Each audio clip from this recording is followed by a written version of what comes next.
नमस्कार, very good morning. आपका बहुत बहुत स्वागत आपके चैनल सुखदेव सर ज्योग्राफी के अंदर। दोस्तों आज हम रीड special Rajasthan geography test series तो हम साथ में चल रही हैं। आज हम रीड स्पेशल हिस्ट्री से संबंधित टेस्ट सीरीज शुरू करने जा रही हैं और इसलिए आपसे रिक्वेस्ट है कि आप इस टेस्ट सीरीज को और साथ ही अपने चैनल सुखदेव सर ज्योग्राफी को ज़्यादा से ज़्यादा सब्सक्राइब कीजिए और ज़्यादा से ज़्यादा अपने दोस्त मित्रों के साथ शेयर कीजिए ताकि इस क्लास का फ़ायदा ज़्यादा से ज़्यादा लोगों को हो सके। आइए, आज का हमारा हिस्ट्री का पहला टॉपिक भारतीय अर्थव्यवस्था पर जो ब्रिटिश शासन का क्या प्रभाव पड़ा उससे संबंधित प्रश्नों पर आज हम चर्चा करने जा रहे हैं। आइए चलते हैं टॉपिक के प्रश्न नंबर 1 की बात करते हैं। प्रश्न नंबर 1 की बात करें, बहुत इंपॉर्टेंट प्रश्न, कई परीक्षाओं में और कई बार रीट में पूछा जा चुका है।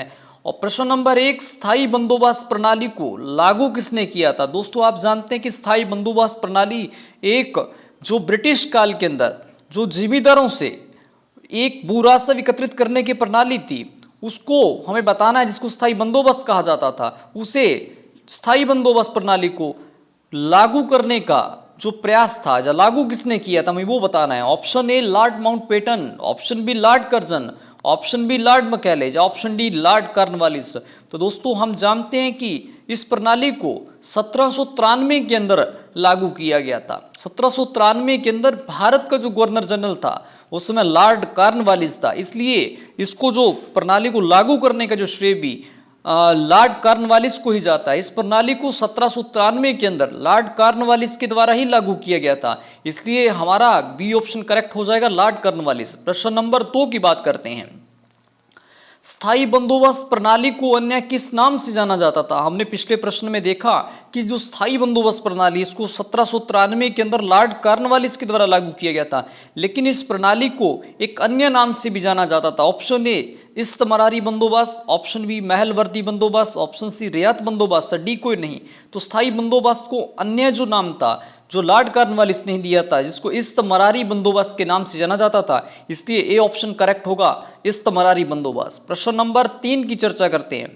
स्थायी बंदोबस्त प्रणाली में मालिक कौन होता था? बहुत इंपॉर्टेंट प्रश्न है। स्थायी बंदोबस्त प्रणाली में 2 व्यक्तियों का हिस्सा होता था, एक कंपनी होती थी, एक मालिक होता था। लेकिन हमें बताना है कि इसमें जो स्थायी बंदोबस्त में जो भूमि होती थी उसका मालिक क्या कंपनी थी, क्या किसान था या जिम्मेदार था?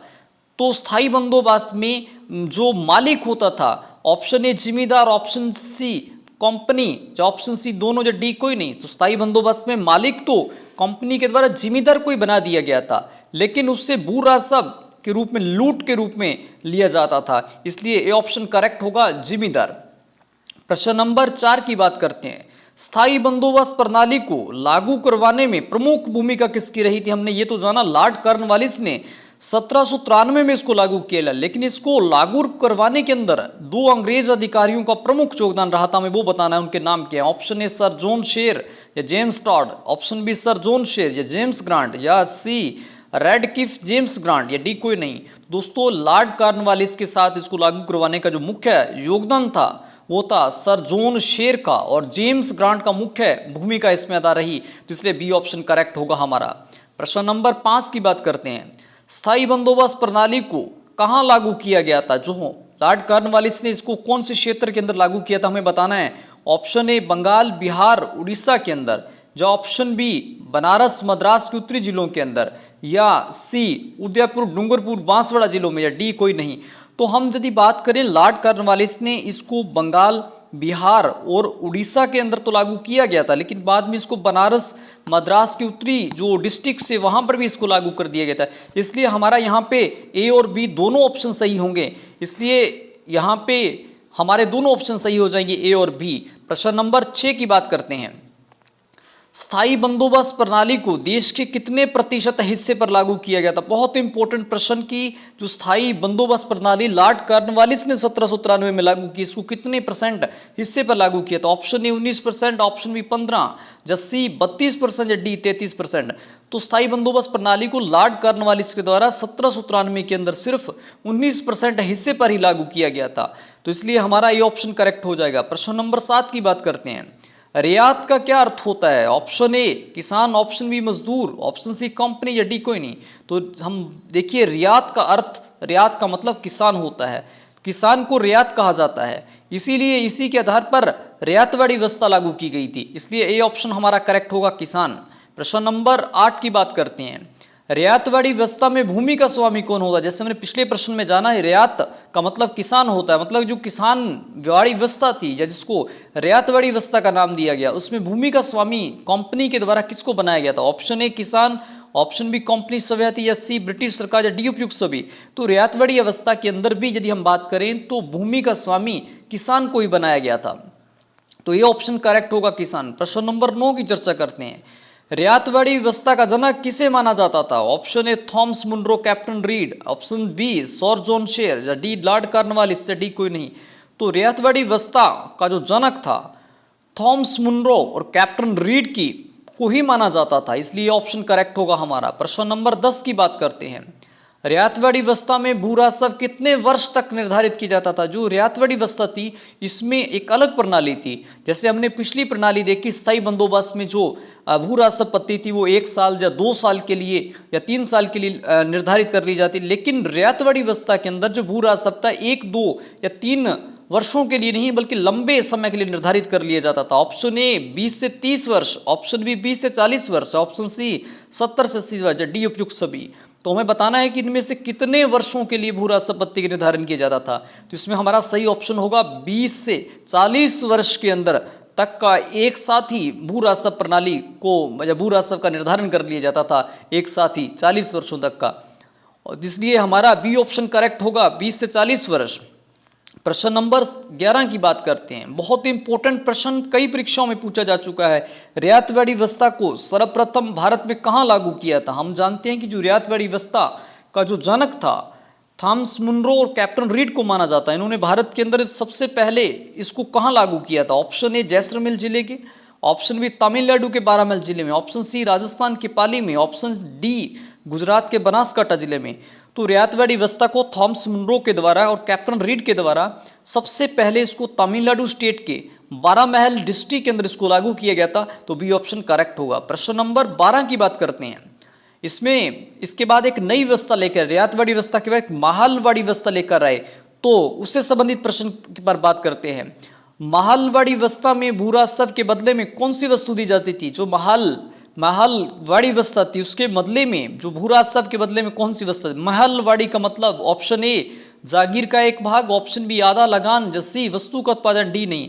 यदि हम प्रश्न पर चर्चा करें, महलवाड़ी, महल का मतलब जागीर का एक भाग होता था, जागीर या किसी स्थान का एक वस्तु या किसान का एक महल या जागीर का ही एक भाग, महल या जागीरवाड़ी। तो इसमें महलवाड़ी व्यवस्था में भू राजस्व के बदले में कौन सी वस्तु दी जाती? महल का मतलब ही जागीर होता था, इसलिए महलवाड़ी व्यवस्था में भू राजस्व के बदले में कोई वस्तु या आय या इनकम नहीं दी जाती थी, बल्कि जागीर का एक भाग दिया जाता था। ऑप्शन ए करेक्ट होगा। प्रश्न नंबर 13 की बात करते हैं। महलवाड़ी व्यवस्था को लागू करवाने में प्रमुख योगदान किसका था? हमें बताना है कि जो महलवाड़ी व्यवस्था थी जिसके अंदर भू राजस्व के रूप में एक जागीर का भाग लिया जाता था, इसको लागू करवाने का श्रेय किसको जाता? Option A Thomas Munro, option B James Grant, या डी हॉल्ट मैकेंजी, या डी उपरोक्त सभी। तो दोस्तों महलवाड़ी व्यवस्था को लागू करवाने के अंदर प्रमुख योगदान हॉल्ट मैकेंजी का रहा था, तो सी ऑप्शन करेक्ट होगा, हॉल्ट मैकेंजी। प्रश्न नंबर 14 की बात करते हैं। महलवाड़ी व्यवस्था में भू राजस्व का समझौता किसके साथ किया जाता था? जो महलवाड़ी व्यवस्था थी जिसमें हमने देखा कि जिसमें जागीर का एक भाग दिया जाता था, इसमें जो भू राजस्व का समझौता कंपनी किसके साथ करती थी? सभी पट्टेदारों के साथ एक साथ, व बी अलग अलग किसानों के साथ, या सी गांव के मुखिया के साथ, डी उपयुक्त सभी। यदि हम बात करें महलवाड़ी व्यवस्था में जो भू राजस्व का समझौता किसी एक एक किसान के साथ नहीं किया जाता था, जो किसान का एक प्रमुख मुखिया होता था जिसको पट्टेदार कहा जाता था, तो इसलिए सभी पट्टेदारों के साथ एक साथ समझौता कर लिया जाता था, और भू राजस्व देने का जो कर्तव्य होता था वो भी पट्टेदार का ही होता था, जो किसान का पट्टेदार होता था, क्योंकि वही मुखिया होता था, इसलिए ऑप्शन करेक्ट होगा हमारा। प्रश्न नंबर 15 की बात करते हैं। महलवाड़ी व्यवस्था को भारत के किन क्षेत्रों में लागू किया गया? हमें बताना है कि जो महलवाड़ी व्यवस्था थी इसको भारत के किन क्षेत्रों में लागू किया गया?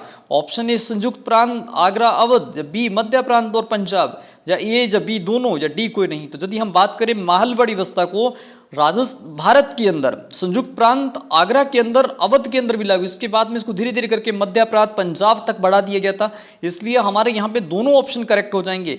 तो ए और बी दोनों सही है, इसलिए हमारा सी ऑप्शन सही होगा, ए और बी दोनों। प्रश्न नंबर 16 बहुत इंपॉर्टेंट प्रश्न कि इस दृढ़ता के समान दृढ़ता वाणिज्य के इतिहास में शायद ही कभी रही होगी। बुनकरों की हड्डियां भारत के मैदानों को वरंजित कर रही हैं, यह कथन किसका था? ये बहुत ही इंपॉर्टेंट कथन है, कई परीक्षाओं में पूछा जा चुका है कि जो बुनकरों की हड्डियां भारत के मैदानों को वरंजित कर रही हैं, यह कथन किसका था? हमें बताना है। ऑप्शन ए विलियम महोदय का, ऑप्शन बी लॉर्ड कॉर्नवालिस का, ऑप्शन सी विलियम बेटी का, डी उपयुक्त सभी। तो दोस्तों ये जो कथन था लॉर्ड विलियम बेटी का ये कथन था, जिसने कहा कि बुनकरों की हड्डियां भारत के मैदानों को वरंजित कर रही हैं। तो ये ऐसा कहने वाला भारत के बारे में और भारत के बुनकरों के बारे में कहने वाला विलियम बेटिक था। ये वही विलियम बेटिक था जिसने सती प्रथा का अंत किया था, राजा राम मोहन राय के प्रयासों से सती प्रथा का अंत किया था, इसलिए सी ऑप्शन करेक्ट होगा हमारा, विलियम बेटिक। प्रश्न नंबर 17 की बात करते हैं।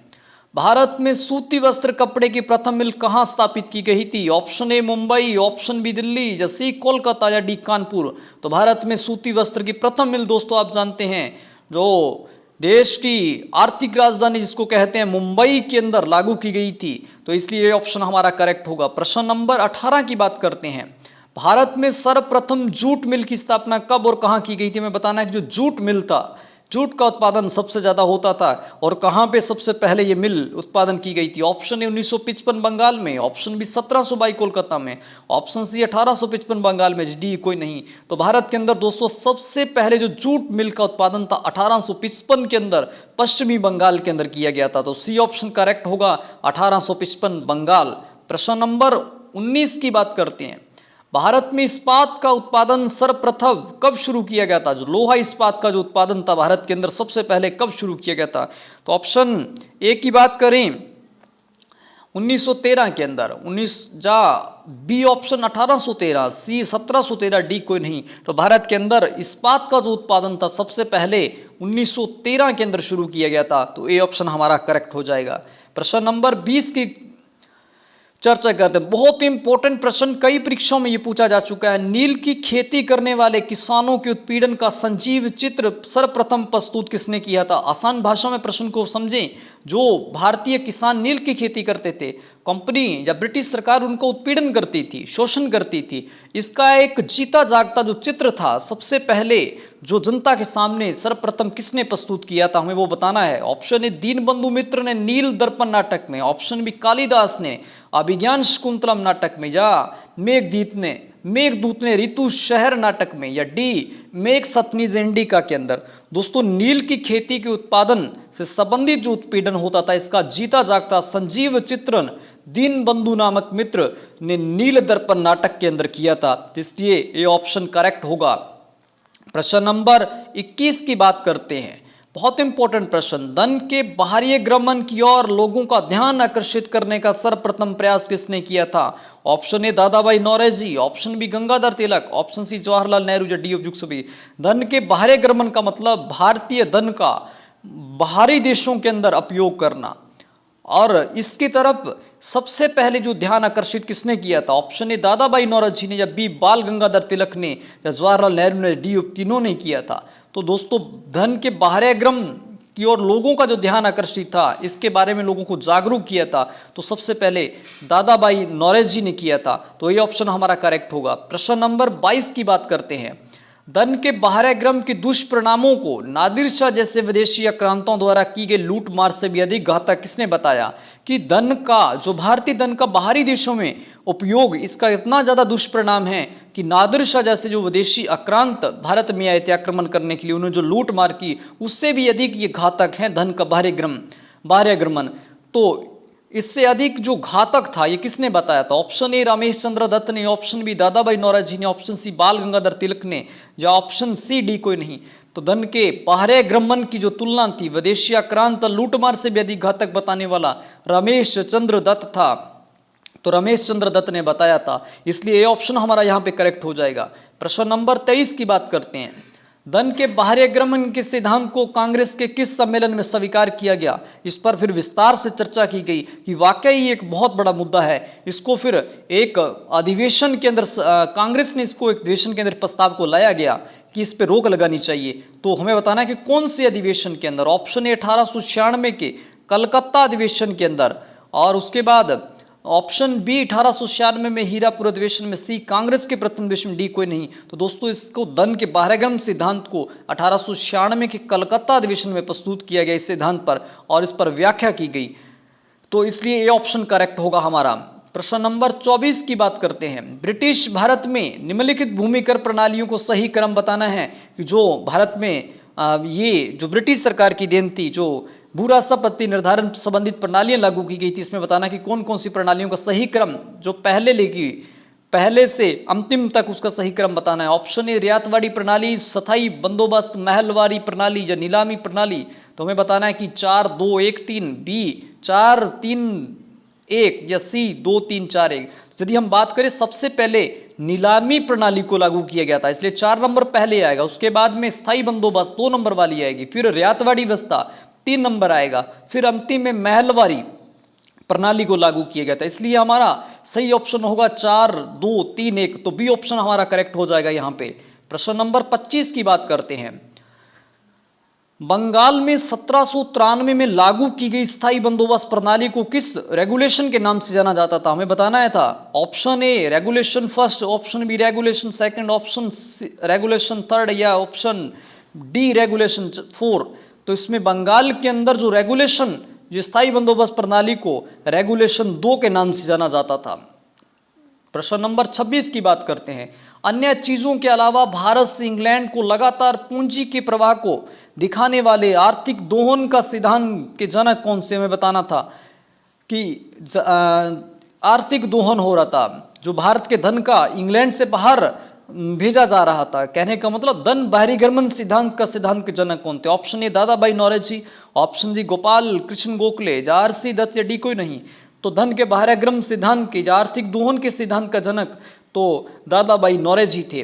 प्रश्न नंबर 27 की बात करते हैं। ब्रिटिश भारत में साहूकारों की उत्पत्ति का कारण नहीं था। साहूकारों की उत्पत्ति क्यों नहीं हुई थी? हमें बताना, कारण नहीं था। ऑप्शन ए नई भूमि कर नीति, नई व्यवस्था, नई शिक्षा नीति, या कृषि वाणिज्यकरण। तो इसमें नई शिक्षा नीति ये इसका कोई कारण नहीं है, तो सी ऑप्शन करेक्ट हो जाएगा। प्रश्न नंबर 28 की बात करते हैं। ब्रिटेन की आर्थिक नीतियों के कारण किस काल में अनौदीकरण की प्रक्रिया प्रारंभ हुई थी? तो ऑप्शन ए 1890 से 99, ऑप्शन बी 1813 से 60, या ऑप्शन बी 1800 से 1820, या डी कोई नहीं। तो जो अनिऔद्योगिकरण की प्रक्रिया 1813 से 1860 में शुरू हो गई थी, और बी ऑप्शन हमारा करेक्ट होगा। प्रश्न नंबर 29 की बात करते हैं। भारत में आने वाले प्रारंभिक उद्योगों में से कौन सा मशीन पर आधारित उद्योग नहीं था? हमें बताना कि जो कौन मशीन पर आधारित उद्योग नहीं था। ऑप्शन ए सूती वस्त्र उद्योग, ऑप्शन बी लोहा व स्टील उद्योग, ऑप्शन जूट उद्योग, या कोयला खदान उद्योग। तो इसमें जो मशीन पर आधारित नहीं था वो था कोयला खदान उद्योग। डी ऑप्शन हमारा करेक्ट हो जाएगा। आज का अंतिम प्रश्न, ब्रिटिश भारत में कौन सा एक पौधारोपण उद्योग नहीं था? ऑप्शन ए नील, ऑप्शन बी कॉफी, या चाय, या डी कोई नहीं। तो भारत की यदि हम बात करें पौधारोपण, ब्रिटिश भारत में कौन सा एक पौधारोपण का उद्योग नहीं था? तो इसमें कॉफी नहीं था। तो हमारा बी ऑप्शन यहाँ पे करेक्ट हो जाएगा। ये थे आज से ब्रिटिश शासन का आर्थिक प्रभाव से संबंधित प्रश्नों पर चर्चा, और आपसे रिक्वेस्ट कि आप इस टेस्ट सीरीज को ज्यादा से ज्यादा लोगों के साथ शेयर करें। बहुत बहुत धन्यवाद।